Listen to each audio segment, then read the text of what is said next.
नमस्कार, मी गीतांजली कोळी। आज चाळीसगाव तालुक्यातील जामदा गावानंतर आज रहीमपुरी या गावात इथं आलेलो आहेत आणि इथं रहीमपुरी गावातील आमचे समस्त जमात बांधव हे संपूर्ण जमात बांधव 3 मार्चच्या कुराड मोर्चामध्ये सहभागी होणार आहेत। कारण की वाल्या कोळींचं जन्मगाव असलेलं चाळीसगाव तालुका आणि वालझरी गाव हे चाळीसगाव तालुक्यात आहे। वाल्या कोळींचं जन्मगाव महर्षी वाल्मिकी ऋषींचं, आधी वाल्या कोळी होते आणि त्याच्यानंतर महर्षी वाल्मिकी ऋषी झाले।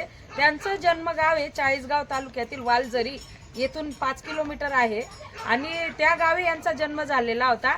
त्यांचे वंशज इथे सगळे आहेत आणि हे वंशज असून देखील यांना सुलभ प्रांताधिकारी जात प्रमाणपत्र अनुसूचित जमातीचे देत नाही, वैधता प्रमाणपत्र यांना भेटत नाही। खूप मोठा संघर्ष आमच्या या आदिवासी टोकरे डोर मल्हार महादेव कोळी जमातीचा चाळीसगाव तालुक्यात देखील आहे।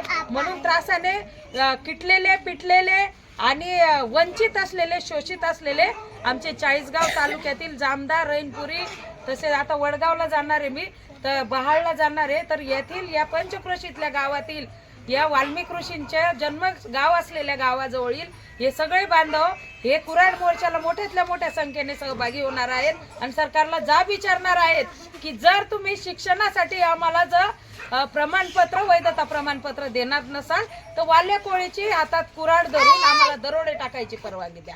हर हर महादेव, हर हर महादेव, महर्षी वाल्मिकी ऋषींचा विजय असो, वीर राघोजी भांगरेंचा विजय असो, वीरांगना जलकारी बाईंचा विजय असो, समस्त महाराष्ट्रातील आदिवासी मल्हार महादेव टोकरे कोळी जमातीचा विजय असो। महाराष्ट्रात एकच चर्चा, 3 तारखेला कुराड मोर्चा, महाराष्ट्रात एकच चर्चा, 3 तारखेला कुराड मोर्चा।